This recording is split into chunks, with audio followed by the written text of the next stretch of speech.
এটা দিদির নির্দেশেই করছে। দিদির মদত ছাড়া কেউ বাবরি মসজিদ করার কথা ভাবতে পারে না বাংলায়। তার দলের এমএলএরা, সে তার দলের এমএলএ, সে মনে করছে বাবরি মসজিদে নির্মাণের আওয়াজ তুলে আরো চাঁদা উঠবে, আরো নিজের নেতৃত্ব তৈরি হবে, মুসলমান সমাজের মধ্যে দারুণ একটা বার্তা যাবে। এইসব তাল তো আছেই, বুঝতেই পারছেন। তাহলে হঠাৎ করে ভোটের আগে বাবরি মসজিদের কথা মনে পড়লো। এতদিন বাবরি মসজিদ নিয়ে কারো কোনো মাথা ব্যথা হয়নি, এগুলো সবাই সবকিছু বুঝছে।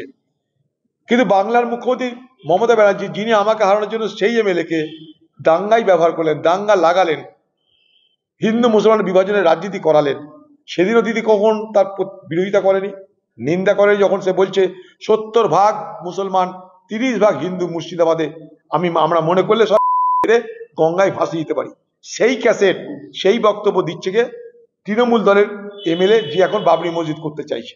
আবার সেই ভিডিও দিদির দলের লোকেদের মাধ্যমে, দিদির দলের এজেন্টরা হিন্দু গ্রামে গ্রামে ছড়িয়ে দিচ্ছে, যাতে হিন্দুদের ভোটটা বিজেপির দিকে যায়। তারা সেখানে বলছে হিন্দুরা এখন বিজেপিকে ভোট দেন, কারণ তারা জানে হিন্দুরা বিজেপি তৃণমূলকে ভোট দেবে না, তাই কংগ্রেসকে ভোট না দিয়ে বিজেপিকে ভোট দেন, কমসে কম অধীর চৌধুরী হারুক। এই ছিল গল্প। সেদিন নির্বাচন কমিশন সেদিনকে এটার উপরে আপত্তি তুলেছিল, নিন্দা করেছিল এই ধরনের মন্তব্য এবং এই ধরনের ঘটনার জন্য। বাংলার মুখ্যমন্ত্রী কিন্তু না বিরোধিতা করেছে, না নিন্দা করেছে, না এটাকে অসমর্থন করেছে। আজকেও যখন সেই ব্যক্তি, একই ব্যক্তি বাবরি মসজিদ করার কথা বলছে, তখন সেই দিদি চুপ করে আছে, তার মুখ দিয়ে কোনো আওয়াজ বেরোচ্ছে না, অর্থাৎ তার পরোক্ষ সম্মতি আছে। সে তার ভাইদেরকে বলছে আমি মহাকাল করছি, আমি জগন্নাথ মন্দির করছি, আমি দুর্গাঙ্গন করছি, এবার মুসলমানদের জন্য কিছু কর, লে একটা বাবরি মসজিদের গঠন নির্মাণ করার গল্প বলে দাও। তার জন্য দিদি চুপ করে আছে। দিদি চুপ করে থাকার মানেটা কি? ট্যাসিড সাপোর্ট, নিঃশব্দ সমর্থন, পরোক্ষ সমর্থন। দিদির সমর্থন ছাড়া এটা হতে পারে কি? আমাদেরকে তো বললে আমরা কেউ বিশ্বাস করতে রাজি নয়।